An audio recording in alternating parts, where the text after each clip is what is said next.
Hi friends, welcome to தேனெல்லி சமையல். நோய் எதிர்ப்பு சக்தியை அதிகரிக்க, உடல் ஆரோக்கியத்தை மேம்படுத்த தினமும் சாப்பிடுங்க.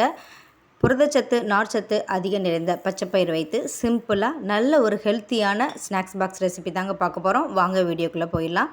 எப்படி செய்யுதுன்னு பார்க்கலாம். அதுக்கு ஃபஸ்ட்டு ஒரு கடாயில் 1 கப் அளவுக்கு பச்சைப்பயிறு எடுத்திருக்கேன். அதை இதோட சேர்த்துக்கலாம். பச்சை பயிருக்கு பதிலாக பாசிப்பருப்பு கூட சேர்த்து செய்யலாம். ஆனால் பச்சை பயிர் தோலோடு செய்யும்போது டேஸ்ட்டும் நல்லாயிருக்கும், கலர்ஃபுல்லாகவும் இருக்கும். மீடியம் ஃப்ளேமில் வச்சு நல்லா பொறுமையாக வறுத்தெடுத்துக்கோங்க. எப்போதுமே பச்சை பயிறு வறுக்கும்போது அதில் உள்ள பச்சை ஸ்மெல்லாம் போய் நல்ல ஒரு மணம் வரும். அது வரைக்கும் நம்ம வறுத்தெடுத்துக்கணும். நல்ல பச்சை பச்சைன்னு இருக்கிறது கொஞ்சம் கலர் மாதிரி லைட்டாக ப்ரௌன் கலர் வரணும். அது வரைக்கும் வறுத்தெடுத்துக்கோங்க. மீடியம் ஃப்ளேம் இல்லைனா லோ ஃப்ளேமில் வச்சு வறுத்துக்கோங்க. ஹை ஃப்ளேமில் வைக்கும்போது கரிஞ்சு போயிடும், டேஸ்ட்டும் நல்லா இருக்காது. வறுக்கிறதுல தான் இதோட டேஸ்ட்டே இருக்குது. அதனால் பொறுமையாக பார்த்து வறுத்தெடுத்து வச்சுக்கோங்க. நல்லா இந்த அளவுக்கு கலர் மாதிரி வறுபட்டதுக்கு அப்புறமா இதை அப்படியே வேறொரு பாத்திரத்துக்கு மாற்றிட்டு நல்லா ஆற வச்சுருங்க. கொஞ்சம் கூட சூடு இல்லாமல் நல்லா ஆறி வரணும். இது அப்படியே இருக்கட்டும்.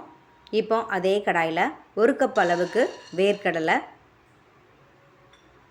அதையும் இதோடு சேர்த்துட்டு நல்லா பொறுமையாக வறுத்தெடுத்துக்கோங்க. வேர்க்கடலையும் அப்படி தான் நல்லா பொறுமையாக மீடியம் ஃப்ளேமில் வச்சு வறுத்தெடுத்தால் தான் உள்ள வரைக்கும் நல்ல கிரிப்ஸியாக வரும். அந்த அளவுக்கு வர வரைக்கும் வறுத்தெடுத்துக்கோங்க. இதுபோல் கொஞ்சம் வேர்க்கடலையில் வெடிப்பு வந்ததுக்கப்புறமா கொஞ்சம் கலர் மாறினதுக்கப்புறமா நம்ம ஸ்டவ் ஆஃப் பண்ணிவிட்டு இதையும் நல்லா ஆற வச்சிடலாம். இப்போ ஒரு பாத்திரத்தில் 1 கப் அளவுக்கு பச்சை பயிறு எடுத்தோம். அதுக்கு 1 கப் அளவுக்கு வெல்லம், கூடவே ஒரு அரை கப் அளவுக்கு தண்ணி சேர்த்து நல்லா கொதிக்க வச்சு எடுத்துக்கோங்க.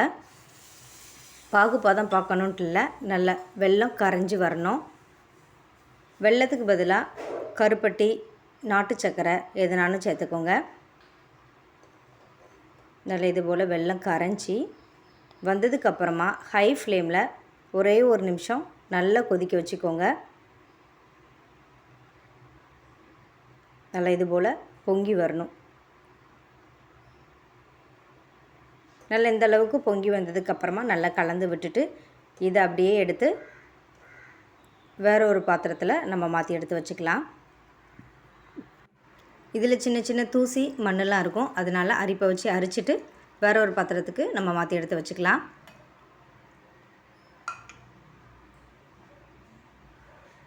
இதுபோல் கீழே இருக்க மண் தூசியெல்லாம் அரிப்பில் வந்துடும்.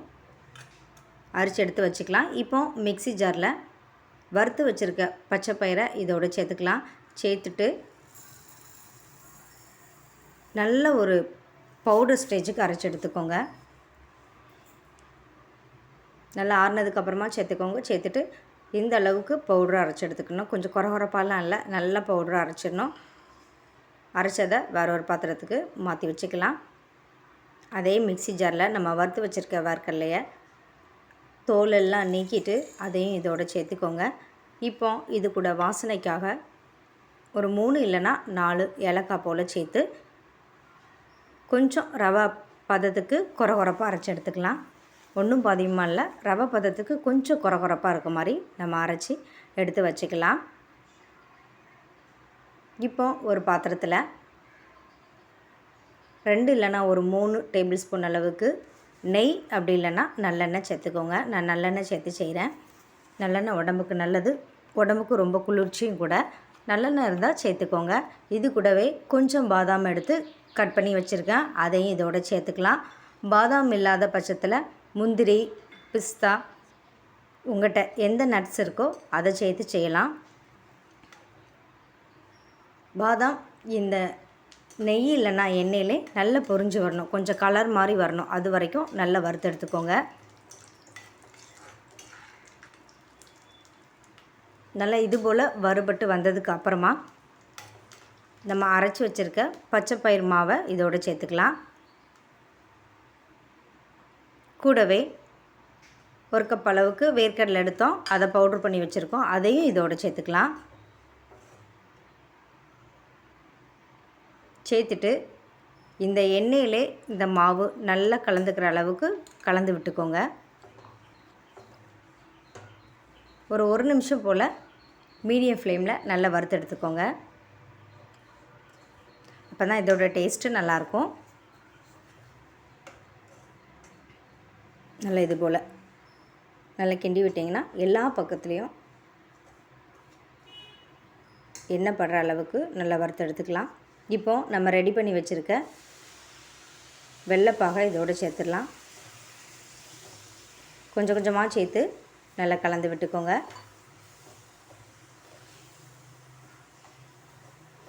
ஃபஸ்ட்டு கொஞ்சம் கொலகொலப்பாக இருக்க மாதிரி இருக்கும்.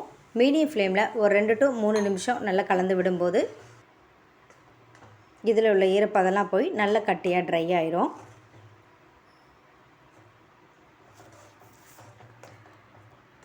பச்சை பயிரில் புரதச்சத்து அதிகமாக இருக்குது. ஆரோக்கியத்தை தரக்கூடிய நார்ச்சத்து அதிகமாக உள்ளது. முடி வளர்ச்சியை அதிகரிக்க இது நல்லா ஹெல்ப் பண்ணும். முடி உதிர்வை தடுக்கும். விட்டமின் சத்து அதிகமாக இருக்கிறதுனால டெய்லி ஒன்று சாப்பிட்றது உடம்புக்கு ரொம்ப நல்லதாக இருக்கும். குட்டி ஸ்நாக்ஸ் சேட்டா இது போல் செஞ்சு கொடுங்க. இதை செஞ்சு வச்சுக்கிட்டிங்கன்னா ஒரு வாரத்துக்கு வெளியே வச்சு ஸ்டோர் பண்ணி எடுக்கலாம். நல்லா இது போல் செஞ்சு வச்சுக்கோங்க. அப்போ தான் சீக்கிரம் கெட்டு போகாது. டேஸ்ட்டும் அப்படியே இருக்கும். ரொம்ப ஹார்டாகவும் ஆகாது. நல்லா இந்த பக்குவத்தில் வந்ததுக்கப்புறமா நம்ம ஸ்டவ் ஆஃப் பண்ணிவிட்டு நல்லா ஆற வச்சிடலாம். ஓரளவுக்கு கைச்சூடு வந்ததுக்கப்புறமா கையில் கொஞ்சம் எண்ணெய் தடவிட்டு நம்ம உருண்டைகளாக எடுத்து உருட்ட ஆரம்பிச்சிடலாம். நமக்கு விருப்பமான ஷேப் அண்ட் சைஸில் நம்ம பிடிச்சு வச்சுக்கலாம். வேர்க்கடலையில் மெக்னீஷியம் அதிகமாக இருக்கிறதுனால மன அழுத்தத்தை குறைக்க உதவும். இதில் கால்சியம், பாஸ்பரஸ் இருக்கிறதுனால எலும்பு மற்றும் முடிக்கு ரொம்ப நல்லது. விட்டமின் இ இருக்கிறதுனால ரொம்ப ஹெல்த்தியானதும் கூட. இது இரத்த சர்க்கரையின் அளவை குறைக்க உதவும். வேர்க்கடலை, பச்சைப்பயிறு ரெண்டுமே உடம்புக்கு ரொம்ப நல்லது. எல்லாருமே சாப்பிட்லாம். இதுபோல் உருண்டைகளை நம்ம பிடிச்சி எடுத்து வச்சுக்கலாம். மிச்சம் இருக்க மாவையும் உருண்டைகளை உருட்டி எடுத்து வச்சுக்கோங்க. இதை ஒரு வாரம் வரைக்கும் வெளியே வச்சு நம்ம ஸ்டோர் பண்ணிக்கலாம். கெட்டு போகாது. நல்லெண்ணெய் சேர்த்துருக்கிறதுனால அவ்வளோ சீக்கிரம் கெட்டு போகாது. எண்ணெய் ஸ்மெல்லும் இருக்காது. அதை அடுப்பில் வச்சு சூடு பண்ணியிருக்கிறதுனால டேஸ்ட்டாக இருக்கும். இதுபோல் பச்சைப்பயிறு வச்சு தோசை, கேழ்வரகு தோசை, இந்த மாதிரி டிஃப்ரெண்ட்டாக ஹெல்த்தியான ரெசிபீஸ் நம்ம சேனலில் ஏற்கனவே அப்லோட் பண்ணியிருக்கேன். ஃப்ரீயாக இருக்க டைம் சேனலில் போய் செக் பண்ணி பார்த்துக்கோங்க. 1 கப் அளவுக்கு பச்சைப்பயிறு, 1 கப் அளவுக்கு வேர்க்கடலை எடுத்தோம். அதுக்கு கரெக்டாக மீடியம் சைஸில் ஒரு 12 லட்டு போல் கிடச்சது. இதுபோல் நீங்களும் ட்ரை பண்ணி பார்த்துட்டு எப்படி இருந்துச்சுன்னு கமெண்ட் பண்ணுங்கள். இந்த வீடியோ உங்களுக்கு யூஸ்ஃபுல்லாக இருந்துச்சுன்னா தேனெல்லி சமையலை சப்ஸ்கிரைப் பண்ணுங்கள். Thank you friends.